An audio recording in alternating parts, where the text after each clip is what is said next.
Crude oil को लेकर UAE और सऊदी में बड़ी जंग। दुनिया के एनर्जी मार्केट में एक बहुत बड़ा तूफान आने वाला है। नमस्कार दोस्तों, क्या आपने कभी सोचा है कि दुनिया को चलाने वाला तेल यानी क्रूड ऑयल अचानक से एक नए भूचाल का शिकार हो जाए तो पूरी दुनिया की अर्थव्यवस्था का क्या होगा? पिछले कई दशकों से मिडिल ईस्ट के देशों ने एक बहुत ही मजबूत ग्रुप बनाकर रखा था, जिसने दुनिया भर के ऑयल प्राइसेस को अपने इशारों पर कंट्रोल किया। लेकिन आज इस ताकतवर ग्रुप की नींव बुरी तरह से हिल चुकी है।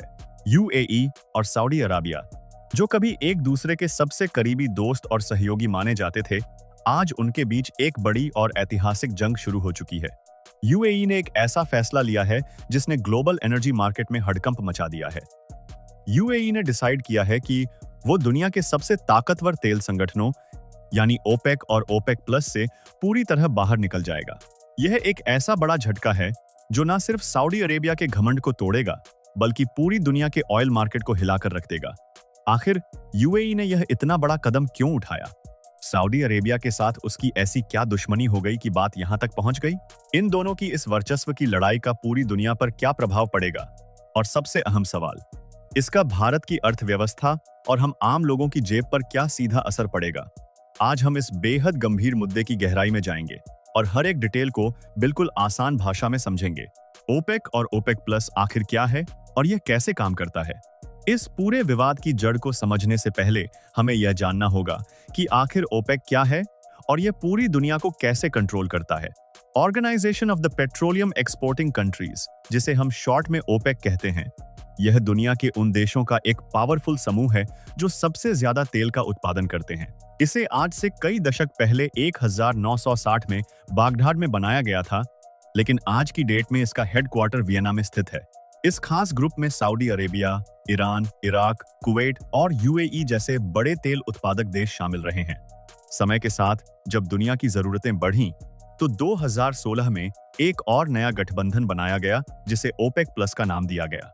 इस नए ग्रुप में रशिया, मेक्सिको और ओमान जैसे बड़े देश भी जुड़ गए। इन सभी देशों का मुख्य काम और मकसद एक ही होता है, दुनिया भर में तेल की सप्लाई को अपने कंट्रोल में रखना।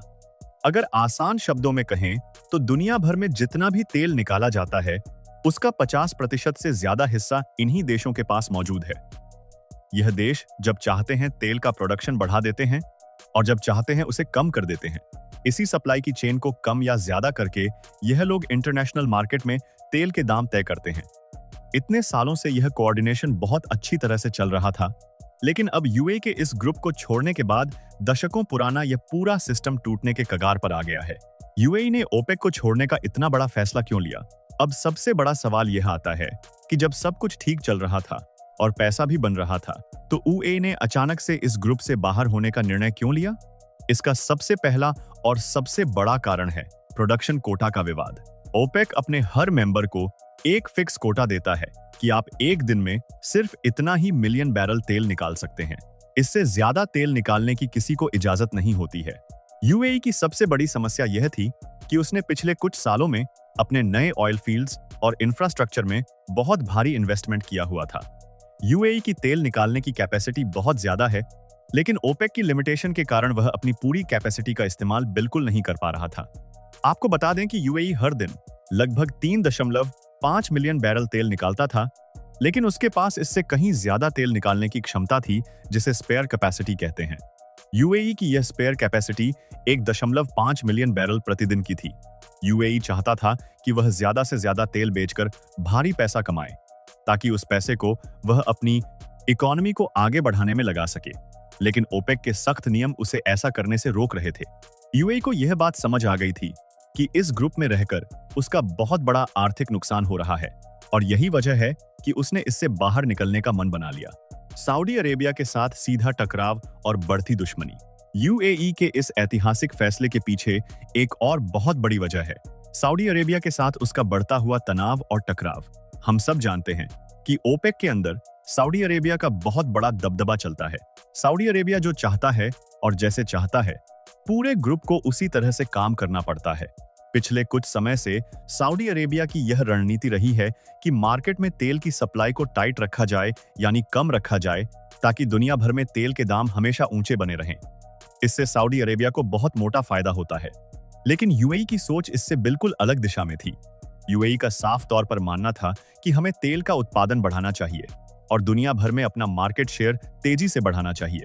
प्राइस और वॉल्यूम को लेकर इन दोनों देशों में काफी लंबी और तीखी बहस चल रही थी। इसके अलावा इन दोनों के बीच जियोपॉलिटिकल लड़ाई भी देखने को मिल रही है। यमन के अंदर जो कुछ भी हो रहा है, वहां जो सेपरेटिस्ट ग्रुप्स हैं उन्हें यूएई सपोर्ट कर रहा था, जिससे सऊदी अरेबिया को बहुत परेशानी हो रही थी। इसके साथ ही रीजनल इन्वेस्टमेंट हब बनने की होड़ में भी दोनों एक दूसरे को पीछे छोड़ना चाहते हैं।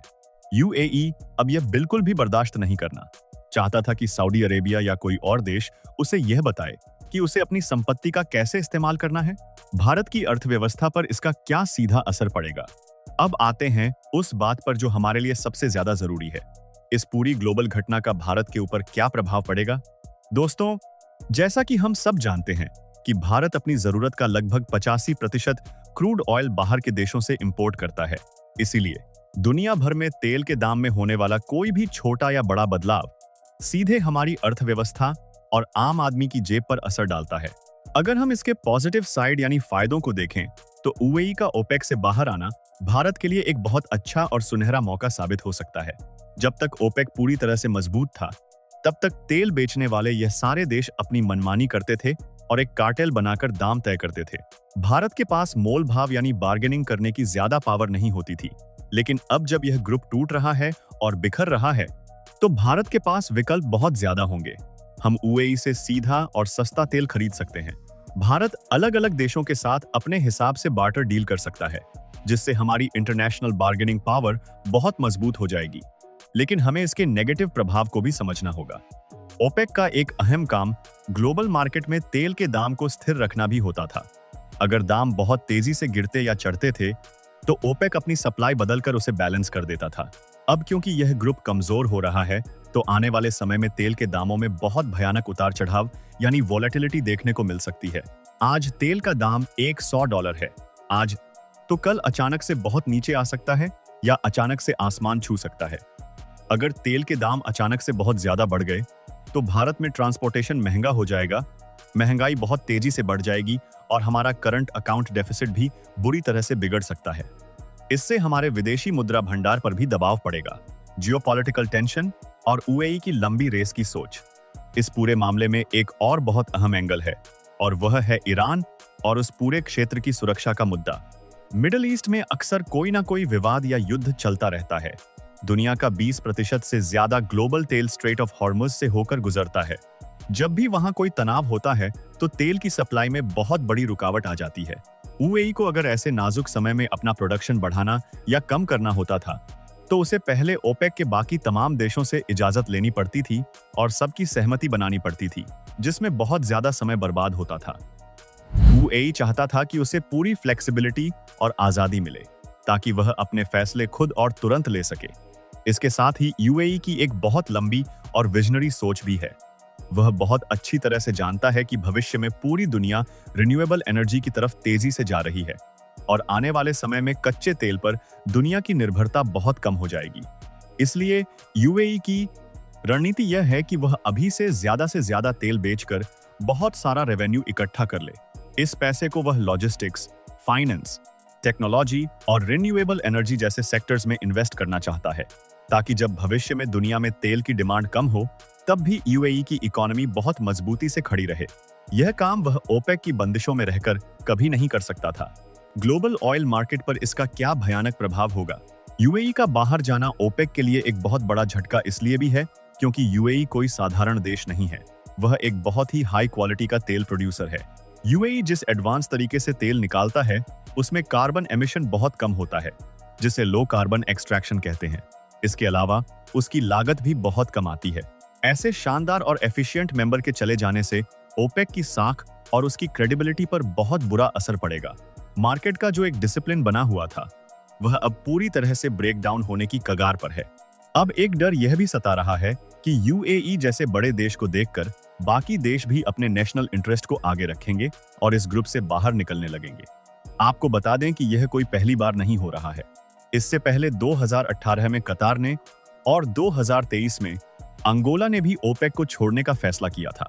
छोटे देशों को हमेशा से यह लगता रहा है कि सऊदी अरेबिया उन पर हावी रहता है और उनके हितों को नजरअंदाज किया जाता है।